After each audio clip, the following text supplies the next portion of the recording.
Okay. Let's see here.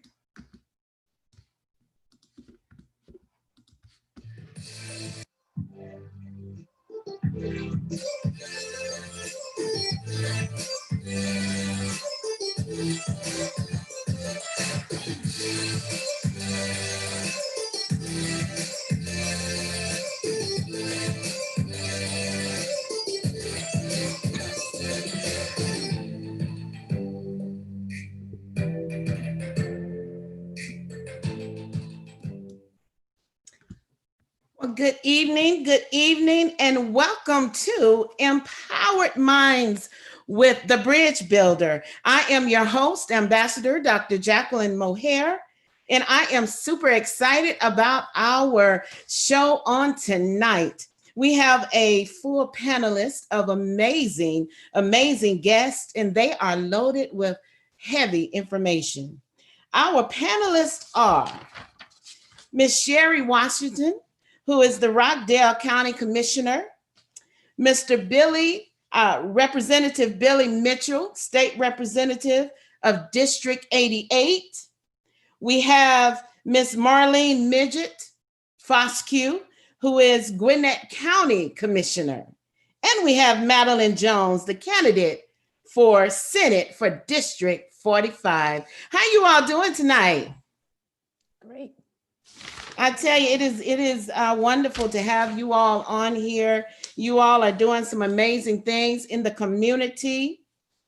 And what I want to do at this time is I want you to just tell us a little bit about yourself. I'll start with you tonight, Representative Mitchell. Tell you a little bit about myself. A little bit about yourself. I know you have been in the General Assembly for a number of years. You have 2 children. You're married to an amazing woman who is a Delta Sigma Theta woman. So we know that you're doing some amazing things, and you're a lover of the community and helping and building people and impacting lives. So if you can, just share a little bit about yourself tonight. I know that you're the only gentleman on the panelists tonight, but you have a wealth of information. Well, that's a good thing. And I, first of all, want to start off by saying thank you so very much for inviting me. I just wish my grandmother was alive to see this. When I was growing up, she used to tell me, you're judged by the company you're keeping. And this is certainly good company. And so I'm grateful for this opportunity to give out some information. I'm just a humble servant. I've been in the General Assembly 18 years. Wow. Prior to that, I was on the Stone Mountain City Council, have served for quite some time. I'm the incoming president of the National Black Caucus of State Legislators. The National NBCSL is the advocating group that represents the interest of all the Black state legislators in this nation in U.S. positions. 40% of the current congressional Black Caucus members are former members of NBCSL, including the 44th U.S. president was a very active member of NBCSL. So I'm great to be here and be able to brag that I was on the stage with some of these prominent folks on the panel. I tell you, that is truly amazing there, Representative Mitchell. And I tell you, we look forward for great things to come from you, and congratulations on that honor. Yeah, well, you know, of all the biggest honors I've had, I've been bestowed an honorary doctorate degree by yourself. And that's one of the biggest honors that I have. It's on my wall at the Capitol. Well, congratulations. And it was certainly a pleasure to honor you with that, because you are well deserving of that. Well deserving of that.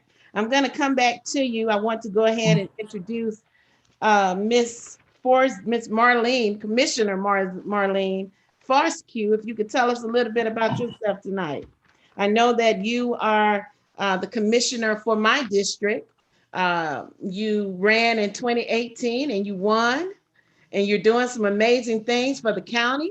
So can you share with us a little bit about yourself tonight? Absolutely. Thank you again, Dr. Mohair, for giving us this opportunity just to speak and to share. Well, my name is Marlene. I'm originally from North Carolina, and I say that because I have a lot of people from Facebook from North Carolina that's hopefully watching. I do have one son, Mario, and my daughter-in-law. They both served in the Air Force, and I am a new, well, at least a grandparent for a year and a half. I was elected. Congratulations. Yes, I'm very, very proud. I was elected in 2018, and I call it when Stacey Abrams was running for governor, and she was pushing down the ballot, and I was one of those fortunate ones that the people of Gwinnett County elected in to say that I am the first African American district commissioner voted into to become a commissioner in the 200 years of Gwinnett County. Wow. So Amazing. Amazing. everything I do, I guess, is breaking down barriers. And so I appreciate that. I was also a poll worker, and I wanted to share that, and also a poll manager. And that's so helpful since we're going to be speaking about voting. So I'm Yes. glad to be here today, and thank you. Thank you. Thank you. The next person I want to speak about is Miss Sherrie Washington, who is the commissioner for Rockdale County. So she's been in this arena for a number of years as well. Miss Washington, if you could tell us a little bit about yourself tonight. Sure. Well, first of all, let me say that I am so pleased to be here with Billy Mitchell. He's one of my faves. Anytime that I feel that I'm with Billy Mitchell, I feel like I am doing the things that my grandmother used to say you do on high cotton that I can't say live. But my name is Sherrie Washington. I am the first African American female county commissioner for Rockdale County. Wow. Wow, I am. congratulations. We have a Thank lot of you. firsts on here tonight. I know, and it's amazing that we're still having first in this day and age. But that speaks to voting, and the fact that the first are women, African American women, speaks to the power of the African American female vote. But that's for another segment. I have to plug, since we're talking about grandchildren, I think I have the best grandson in the history of the universe. So he's 2 years old, and definitely the apple of my eye. I am an attorney. I have had my own law firm since 2007, and I have a general practice that keeps me very busy. As a matter of fact, I'm working and talking at the same time. So I'm just glad to be here. I'm honored for you to have asked me, and I hope that I can impart any wisdom anywhere that I can. Thank you. Thank you. We're honored for you to be here tonight. Thank you. And our next guest is Miss Matilyn Jones. She's running for the Senate in my district, District 45. What a pleasure to have you on here tonight. I see that you are a native of New Orleans, but you graduated from the Gwinnett County school system. So Gwinnett County is certainly not a stranger to you. So if you can tell us a little bit about yourself tonight. Thank you. I'm so glad that I'm to be here with you, and I'm so glad you're one of my constituents. That's exciting. Yes, I'm Matilyn Jones, running for State Senate District 45, which is located in northern Gwinnett County near the Mall of Georgia and the surrounding areas. And I'm really excited to be here tonight. I'm originally from New Orleans. I moved to Norcross my freshman year of high school, and I graduated from high school and college here. I worked for President Obama's campaign after teaching school at my former alma mater. So I taught social studies at Norcross, and then I worked for President Obama's campaign here in Georgia, then in North Carolina. And we moved to Virginia. We were there for a while. I worked for DC Public Schools in the Office of Special Ed. Then I worked for my church for a couple of years as my pastor's assistant. Then I went back to the school system, moved to Ohio with my husband's job for a year and a half. And here we are back in Georgia. I have two boys. One is 8 and in the 3rd grade, and one is 4 and in pre-K. Okay. And it's been an interesting 9 weeks. Right. But they are my whole heart. And my husband, Daryl, he's a sweetheart too. And so, yeah, I'm really glad to be here. There's a lot of good work to be done. And I'm looking forward to this conversation. Thank you. Thank you. It's an honor to have you all on here tonight. And thank you all for taking time out of your busy schedules to be on here. Empowered Mondays got started a few years ago, and this year is the year to revamp and relaunch. But tonight is about empowering the people. And tonight we're going to talk about the importance of the vote. We know that we are in a critical time right now, and there are a number of people still that have not registered to vote.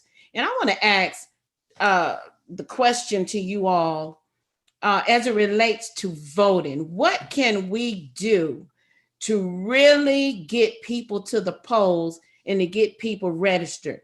Now, October the 5th is the last day for registering to vote. So I want to ask if someone would pick up on that question. Well, Dr. Mohair, Yes. I am a member of a couple of different organizations. Yes. And one of the organizations that I am a member of is Top Ladies of Distinction. And we have a When We All Vote initiative that is transpiring now. And so each of the chapters has been mandated to come up with different ways that we engage voters and that we educate potential voters. Mm-hmm. So we have several things that we're doing with that initiative, but one of the things that we're doing is that we are going to go to the people and get them registered to vote. We're Mm-hmm. going to go to the barbershops. We're going to go to the nail salons. We're going to go to the beauty salons and just ask people to get registered to vote. Every chapter of Top Ladies of Distinction is supposed to register at least 25. If you know me, to 25, I think I can do better than that. So I'm at least do 26, but we're going to try to do even more than that.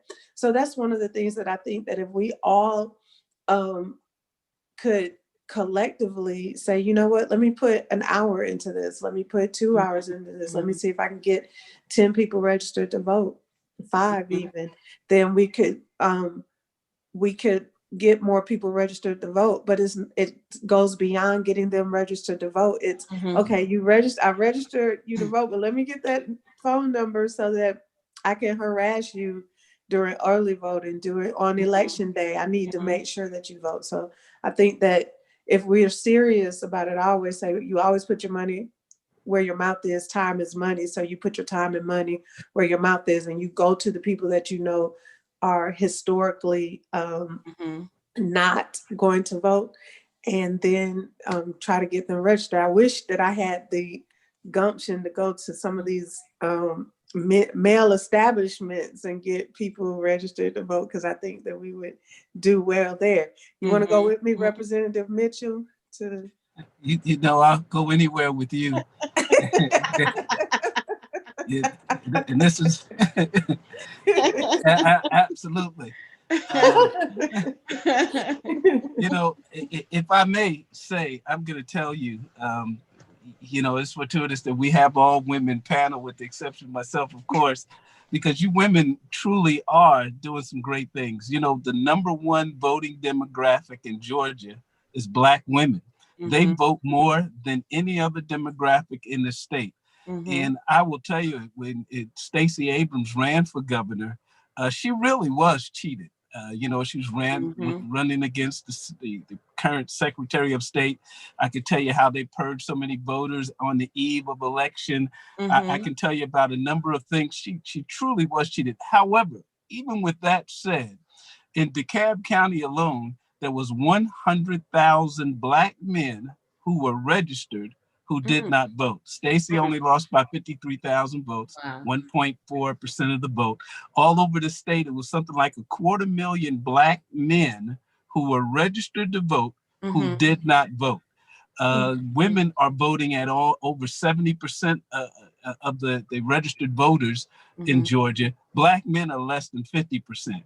If we can find out a way to motivate Black men to go to the polls, we certainly would have different outcomes. And so I'm going to blame you women on that, because you women have an amazing influence over men. when you're dating them and when you're marrying them, you have to tell them, look, I can't be with you if you don't get up and get out of here and go vote.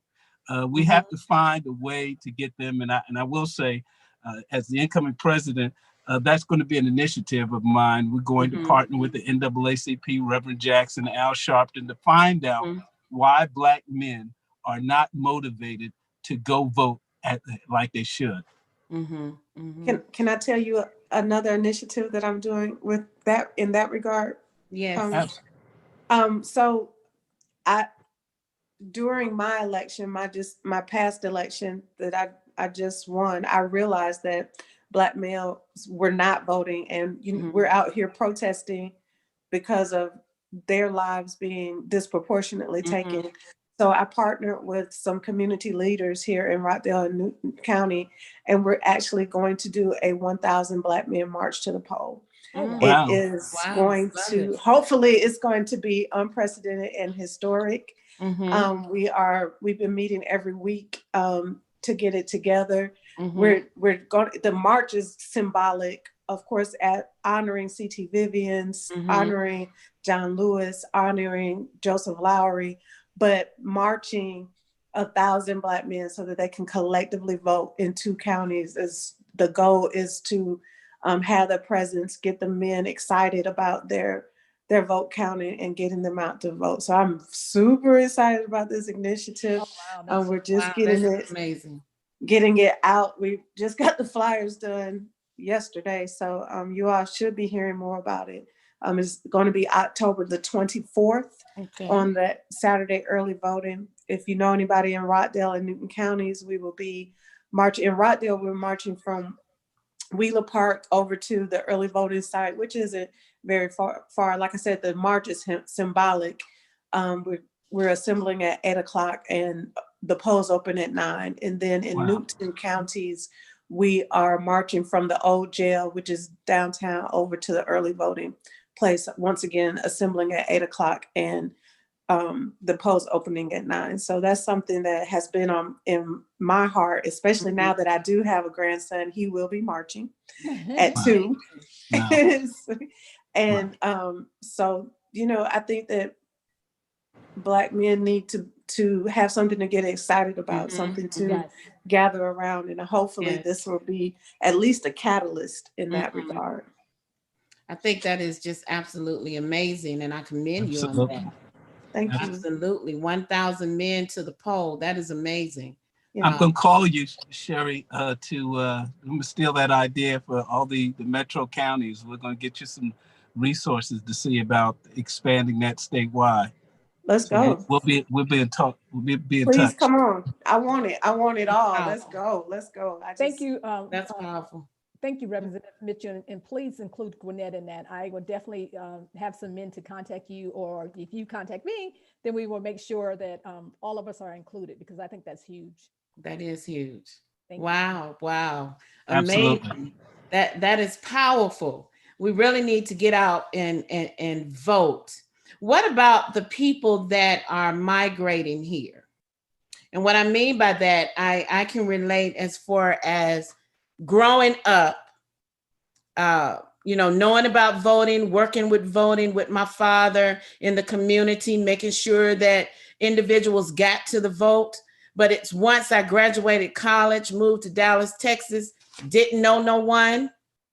And at that time, I only participated in the vote for the president, but I had to run all over the place, right?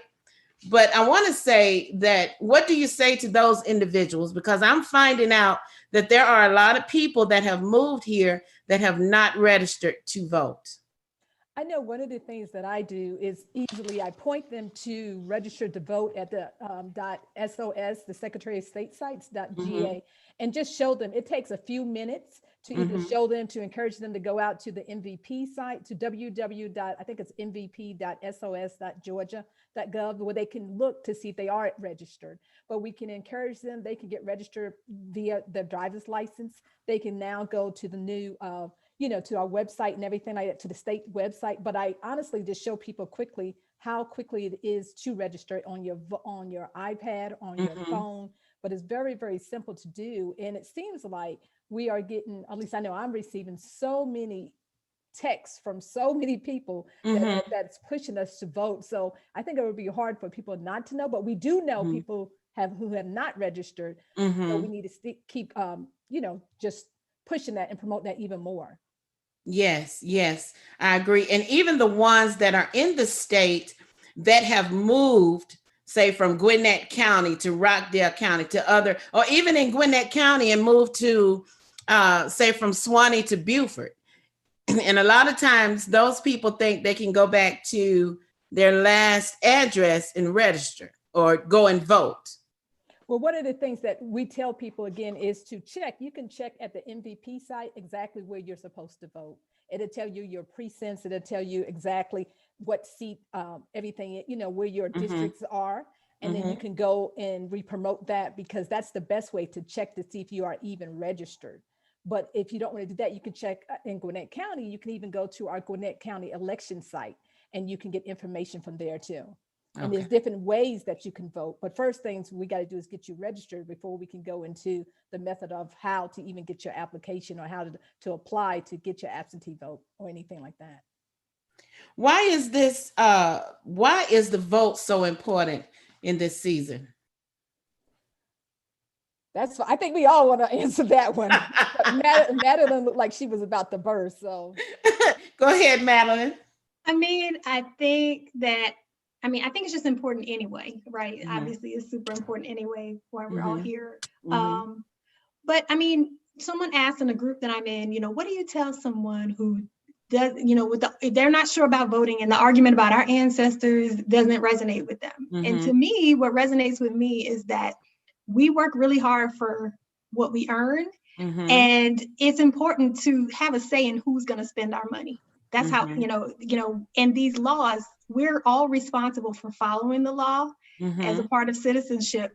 And so it's really important to have a say in who is writing these laws. Exactly. And so, it's more so that we're all going to be subjected to the decisions that are made, regardless whether you vote or not. So why not take advantage of the opportunity to contribute to the and influence who is actually in the seat making those decisions. And so I think, it is important to make sure that your voice is heard and who the decision makers are. We don't have to agree on every policy or every detail or how we spend every dollar, but I think it's important to be able to try to trust the people and know who the people are who are going to make those decisions that we all have to, live with. And I just want to add that to vote is to use one's voice, and to use one's voice is powerful. It shows that you care. It shows that you care about your local, your state, or your national levels of government. It shows that you want to be involved and that you're not letting somebody else speak for you. See, when you don't vote, that means that somebody else is speaking for you and you didn't have a voice in that. So you have to speak for yourself. And that's one way you can do it, just by voting. It is so important. I tell people, you're not just voting. Forget the president and vice president. Just forget them for a second.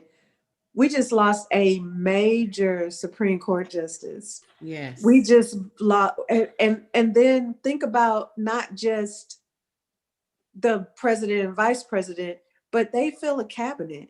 So if you want school reform, then you need to think about whose ideas and values best align with your ideas on education reform.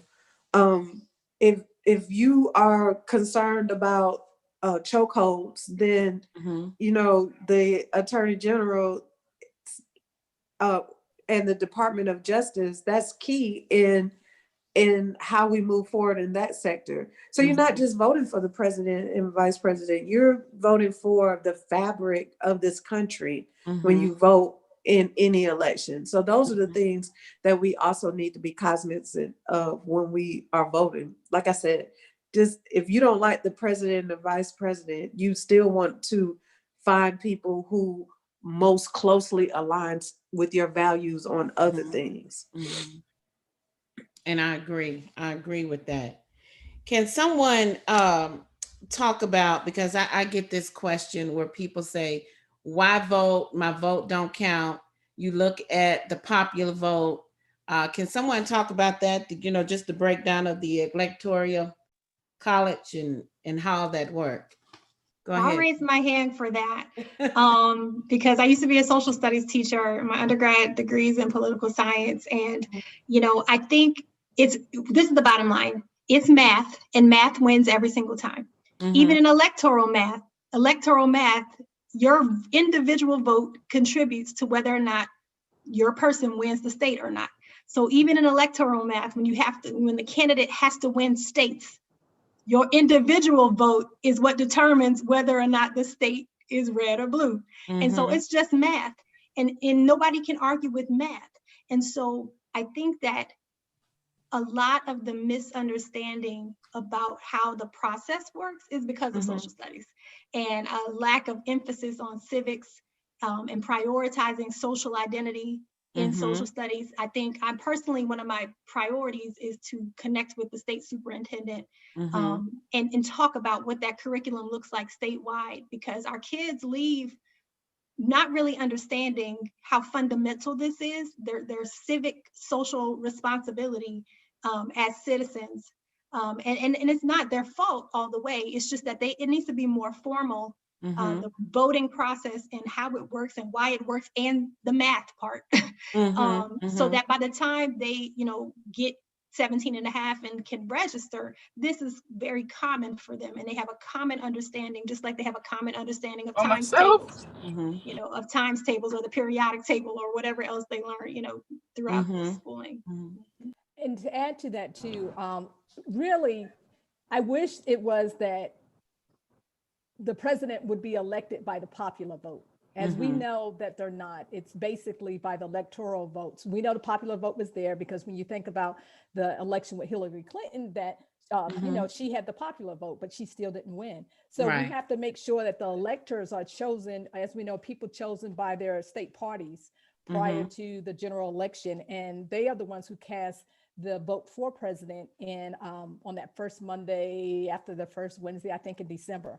But the bottom line is, if we were to change the electoral process and allow the votes to be, the president to be elected by the popular vote, I think there would be a big difference in who's chosen for president.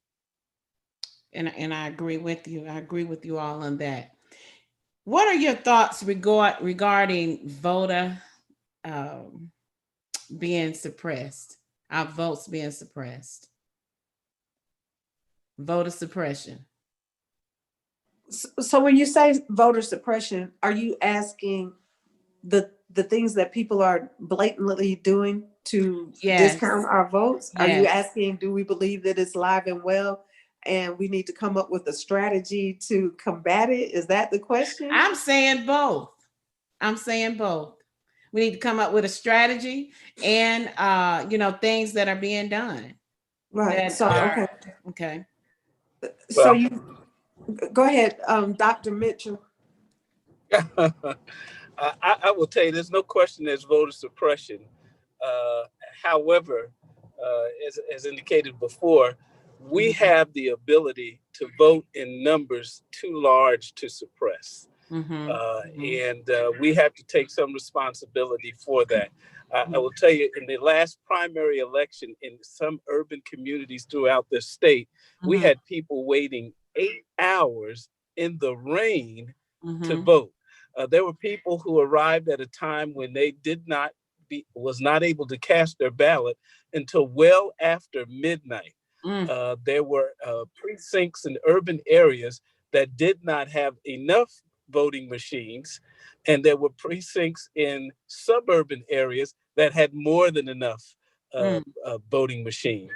So we've been able to counteract those measures by putting together a task force. There's going to be a technician at every polling place in the state come November for when machines break down. They're paying poll workers now almost twice as much as they did previously.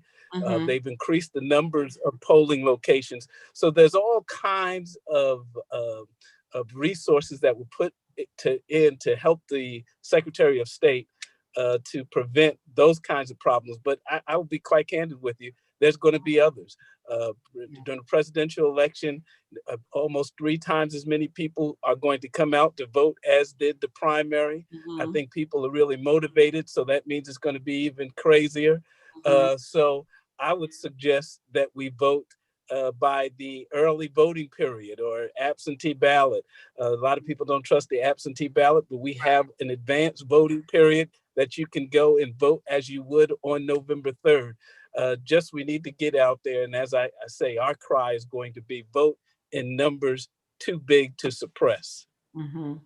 And I agree with Representative Mitchell. And one of the things and the challenges that we have in Gwinnett, though, is that we have to have ballots that are both in English and in Spanish. And that's because of the Federal Voting Rights Act, where Gwinnett is required to send Spanish language material, voting materials to our voting citizens. Our challenge is that not everyone, even though we think everyone have access to like broadband and they have access to the computers and things like that, they may not. And we found out that there's some areas who may not have that. So we can't just rely on the internet and think that people can go to the Secretary of State's website and just, print it and ask for an absentee ballot. It was what part of us or part of the governing body wanted absentee ballot to be sent to every registered voters, and that didn't happen in Gwinnett. But like I said, there's other ways where they can actually call the elections office and we will print out a ballot and send to people. But we really have to make sure that we get out there and we talk about the different methods that you can utilize. You can use, like Representative Mitchell said, we got absentee ballot by mail. We have advance in person. We also have, I'm an in-person voter. So on the day of elections, I'll be standing out there, but I'm gonna go 6:30 in the morning. Right. I'm gonna go and be in line, but I'm gonna be out there. But we also have in Gwinnett County, 23 ballot boxes, election ballot drop boxes. We have 15, this will be the first time that we're using our libraries. And so we have 15 of those drop boxes at libraries. And then we have the other 7 at a satellite and 1 at our headquarters. The point is that we want to make sure people have many options leading up to election day if they do not want to be like myself and thousands of others being in person in the line waiting to vote that day. But we have to make sure that we have options out there for people to vote. And I agree with that. What is being done in regards to voter fraud? You hear some that are saying vote twice. And then you hear that if you vote twice, you go to jail. So let's talk a little bit about that.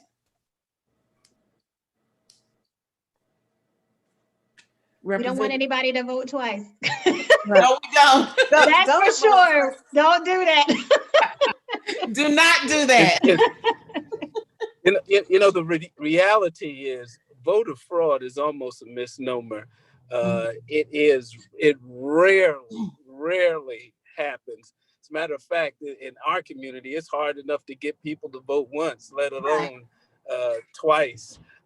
Usually when we hear this notion of voter fraud being committed, it is by those who wish to put in some draconian measures to keep us from voting.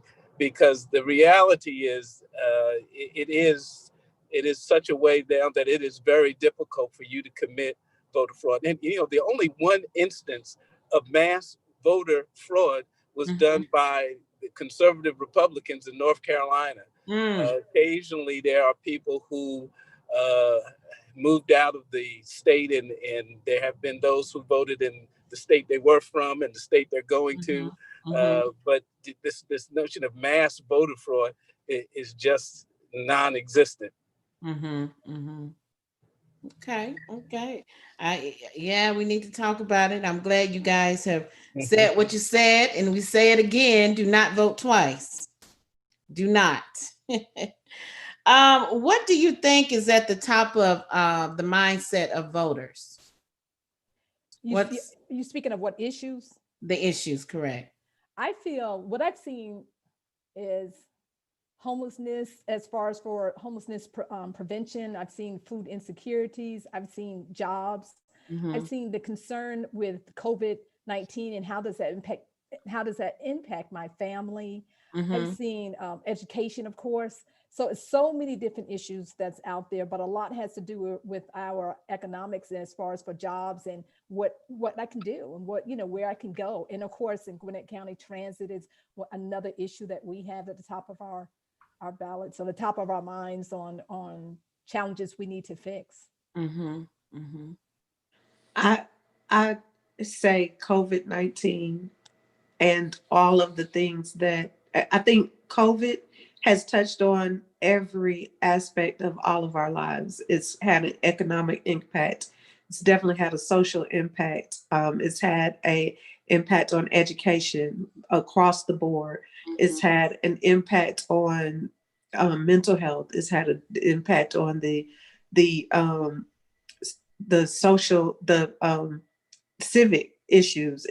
COVID is definitely running the world right now, and because it is affecting how we do everything that we do. So I really, and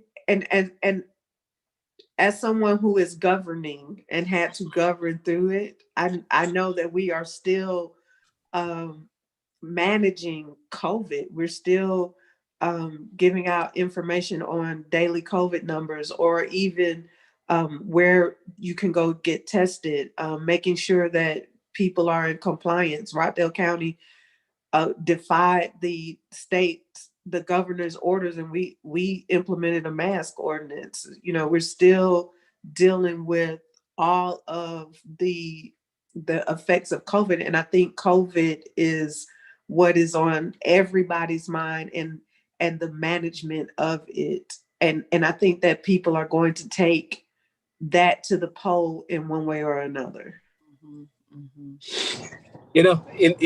I will say to my colleague who's going to join me in the General Assembly and the Senate soon, and all the elected officials, I think one of the most important, in addition to all the brilliant answers that they have said, Dr. Mohair, I think one of the things that we have to realize is that we were placed in the positions that we are for such a time as this.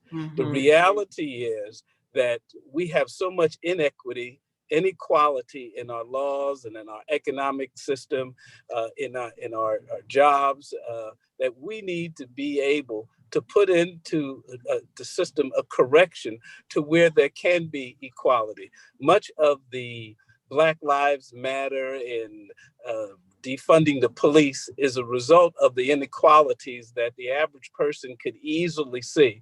And we need to put in place a system where it is equal, where folks can see that it is just. Let me give you just a perfect example. This past legislative session, we just passed medicinal marijuana in Georgia. When I first joined the legislature, I'd never thought that in the Bible Belt we would be able to do something like that.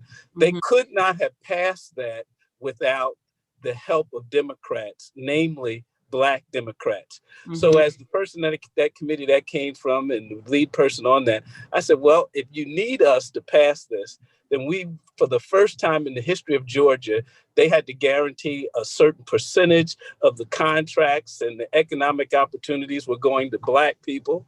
They had put University of Georgia, Georgia's flagship university, to be the educational institute over that. We said, wait a minute. We have Fort Valley State, which also has an agriculture program.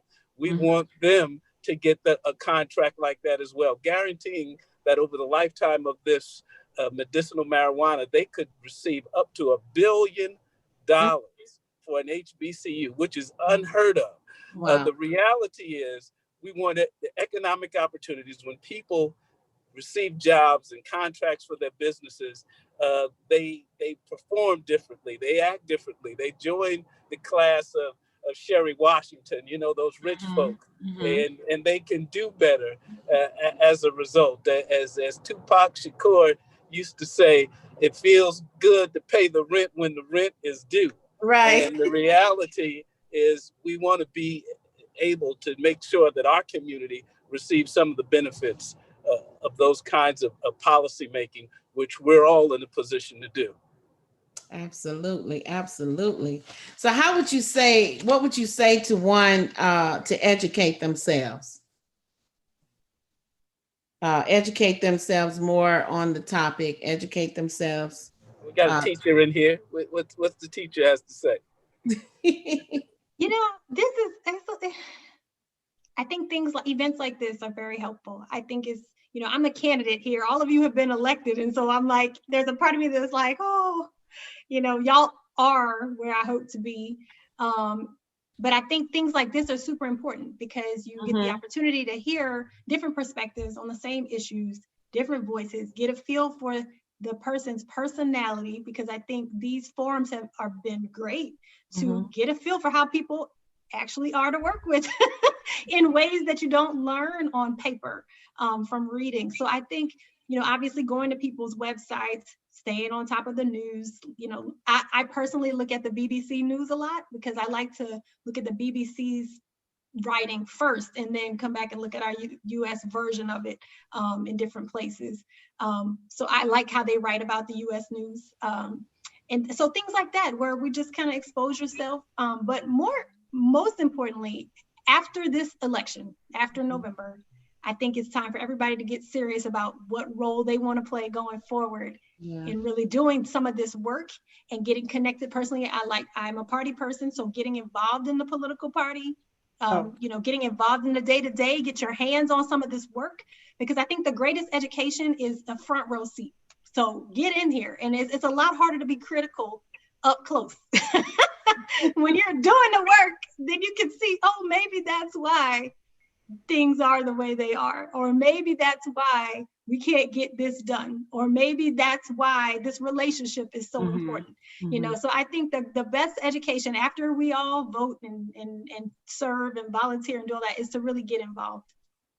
And on that note too, do your homework and then allow all the candidates as well as people that are in office some grace, because there's no perfect people. Look at what people stand for and what most align with your values. So often people say, whether they support this thing, this one thing, I'm not going to vote for him or her. And then, in something else, they will. You have to do your homework. And sometimes you have to weigh, and it's not the lesser of two evils, because we're not evil, but you have to weigh what's close to your heart. What does that person have that will help you move forward and to help others? Do they have integrity? Are they economically sound? What are they speaking about? How are they going to help our communities? You can have someone who's for one thing, but they're totally against something else. So do your homework. And like soon to be Senator Jones, one of the things that she said too was that, you have to go to the candidates' websites and you have to look and then do your own research and figure out how can I help them. So don't just like vote. We want you to vote, but we want you to come out and help the candidates and help to be that voice that spreads the news about the issues. Positive, not missing it. We don't want you to spread misinformation now. Truth. I tell people all the time, I probably would have been a Rhodes Scholar had I had Google going like while I was doing anything, even college, law school. I think Google was just now getting started when I was in law school. But even the referendums, I'm about to call them bond referendums, that that I've been a county commissioner too long. But it's all good. Of the referendums that are on the ballot, do your research. I will say that Top Ladies of Distinction, we're going to have a webinar on October the 17th where I will be personally discussing the different referendums and what they mean.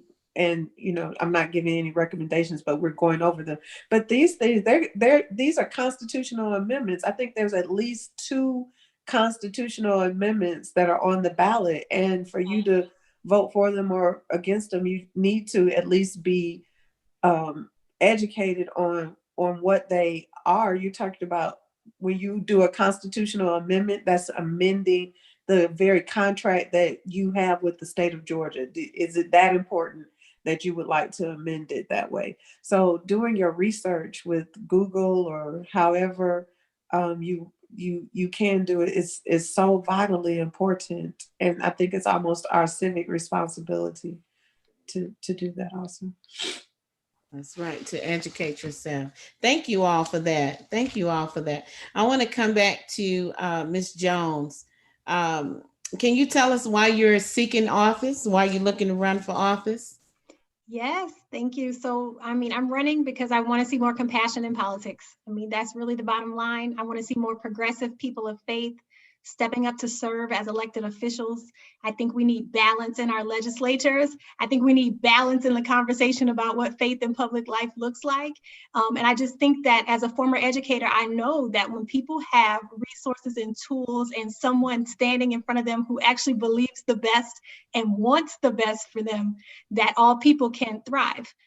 We are all born dependent. And our success, us sitting here today, is because of a lot of hands and hearts and resources and time and energy that has been invested in us. And I want to be that and help to be a part of a group of people who want that for everybody in our state.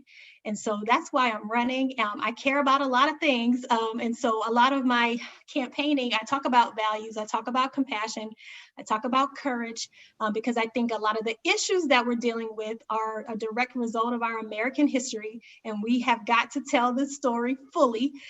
We have to tell this story from multiple perspectives, so that we can really understand some of the policy issues and problems that we have to address today. And then integrity, I just think that there's a heart to this work, and we need the service and public service to be elevated again. And so for me, that drives me, the compassion, the courage, the integrity, that drives me. And I care about a lot of different issues. I care about homelessness. Every single legislator on their way to the Capitol has to pass people sleeping on the street next to empty buildings. My soul does not like that. And so I think we have to prioritize the unsheltered. I care about healthcare because it's the most basic fundamental thing to be in good health. And not to take our health for granted, but also to recognize at any point in time, anything can happen to any of us. That's not a fault of our own. I strongly desire for people to have health care.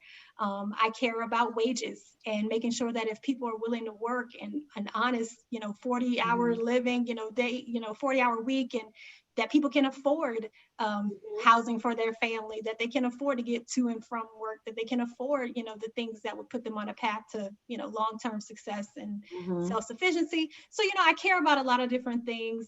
But at the end of the day, I am motivated by faith to serve and to care for those around me. We talked about being called for a time such as this. I also believe, of course, to whom much is given, much is required. That's real to me. And so I don't take it for, granted, and I don't take it as small that I've had lots of opportunity and lots of people invested in me. And so my hope is to do the same thing and to use that seat in a way that can be, beneficial in the long term for all Georgians, not just the people in my district. All right, amazing, awesome. So can I say one thing, Yes, Dr. Mohair? Yes, one thing about running for office that I think that Dr. Mitchell and Commissioner Marlene and I know is that you can have all the best intention, but if you don't have any money to get the signs or the advertisement or anything out, then not a lot of people hear your voice, unless you like Representative Mitchell and you've been, you just a household word and everybody knows you already. So he might not have the same issues that I do. But Matilyn, if you could please give me your information on your finance committee so that I can make a donation, I would like to do that. So, thank you so much. And I can share it here. It's and I will also send it to you. That was my next. Go ahead. Thank you. It's www.matilynjones.com. And my Matilyn is MATIELYN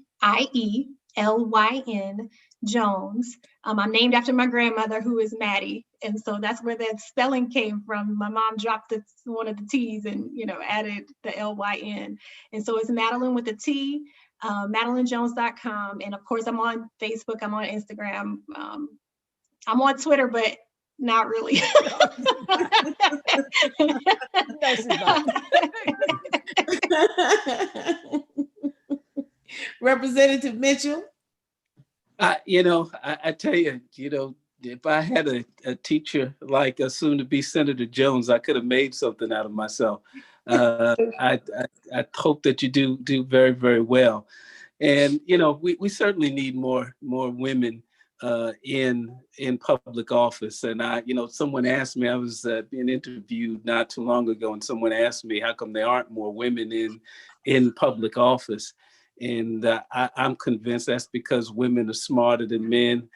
They don't like the giving up their personal freedom, their privacy for little wages, and oftentimes little appreciation. So women have got this thing figured out. It reminds me of a true story. Do I have Dr. Jackie Mohair? Do I have time to tell you a little quick story? Yes, you do. Go ahead. Reminds me of a true story. I was speaking near my wife's hometown out of state. And as it happened, she said, while we're here, let's drive around my old neighborhood. Sure enough, we had got to a part of town that had seen its better day. And there, standing on the corner, was a man who was ragged and torn and unkept, seemed to me to be under the addiction of something. My wife tapped me on the shoulder and said, you won't believe this, but he used to be my old boyfriend. Wow. You know how we men are. I stuck my chest out. I adjusted my tie. I said, see, darling, you stuck with me and I've taken you all the way to the Capitol. She said, you don't understand. Had I still been with him, he'd be at the Capitol. Right. And based on how much I've had to work with you, then you would have been standing on somebody's corner. So you women have got it together. And I believe that about Sean too. Absolutely. That's better than I deserve. So you women do a wonderful job, and we need more of your perspective in the legislature and in the county commissions, in the city halls and Congress, and even in the presidency one day, where we can really get some things done with a different perspective. Well, thank you, Representative Mitchell. Thank you all tonight for an amazing panel tonight. You all were amazing. I want to ask if do you have any closing words that you would like to share, and share with everyone how they can get in contact with you?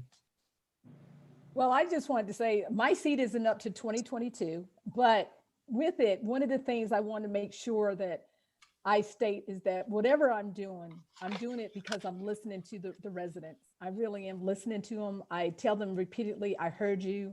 Some of the changes that we move forward in, it's because they have spoken. So yes, we have our plans, and yes, we follow, our priorities, but if our residents don't speak to us, then it's like we're doing it amiss.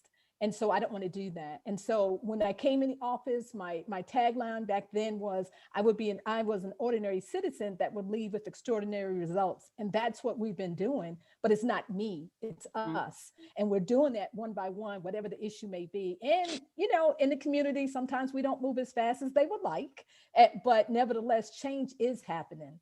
And so I encourage people to stay involved, get involved. People can the residents of Gwinnett County, they find me, but I'm at marlene.fosque@gwinnettcounty.com. I love being a commissioner. It's so much work, but when you get out in the community, even with COVID, just be safe and be sensible about it. It makes a difference when you listen to somebody's issues and challenges, and then you do something to help them, because that's what it's about. We care. One of my good friends always say that we are representatives, but the people elected us. And so we got to show that we do care about all of our constituents. So that's me.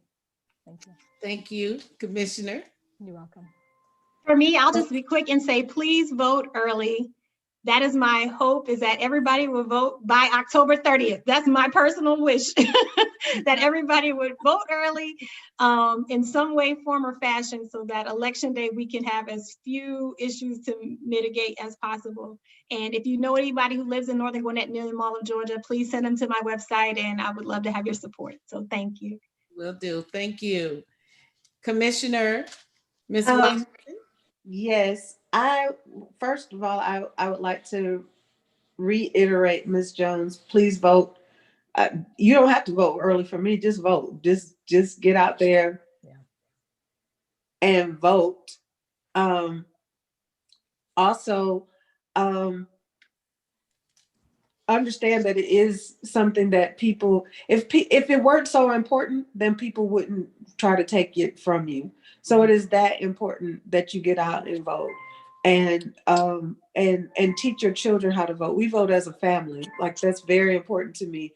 that all of us, my daughter, my niece, and I have pictures of my grandson when he was in utero, going with my daughter to vote. Like it's that important to my family. And it should be that important to everybody's family. So go vote, go often, take somebody with you to vote, make it fun, make it exciting. Just do it. Like the Nike sign symbol. Just do it. Just do Well, we're at the end of the hour. I want to thank each and every one of you all for. Wait a minute, the dean didn't say anything. Didn't I? Who's the dean? Yeah, didn't I say enough? Go ahead and close us out. Let me say, just make sure that all the viewers go out that can vote for soon-to-be Senator Jones and Commissioner Washington. Please do so. When I was in law school, what appealed to me about public office was when I learned that the only people in this country that create public policy are elected officials. That's the way the founders of our country designed our government. And there are others who influence public policy. There are those who execute public policy, interpret public policy, but the only people that create public policy are elected officials. And it's a duty that we all should take sovereign, whether we're elected officials or those who cast our votes. Once again, Dr. Jacqueline Mohair, I appreciate the opportunity. Thank you. Thank you, Dr. Mohair. I appreciate you all. Thank you all for taking time out to be on here tonight. It is truly an honor and a pleasure to meet with you all and to just share with the world your heart and the importance of voting. Everyone get out and vote. And if you would like, we need you to register to vote. You can go to www.standandvote.com. www.standandvote.com and get registered. All right, well, we've come to the end of our show, and we want to make sure that you be sure to follow us on all our social media sites. Tune in next week as we continue this discussion. Yes, go ahead. That if there's any conflicts on the day of election or when you vote, please contact the Voter Protection Hotline. And the number before was 1-888-730-5816. But definitely contact the Voter Protection Hotline if there's any challenges that you face on election. Great point. Please do. Please make sure that you contact the hotline. And again, thank you for joining us tonight. Follow us on all our social media sites. We will be back here on Mpowered Mondays on next Monday to continue the discussion. And bye for now, everybody. Bye.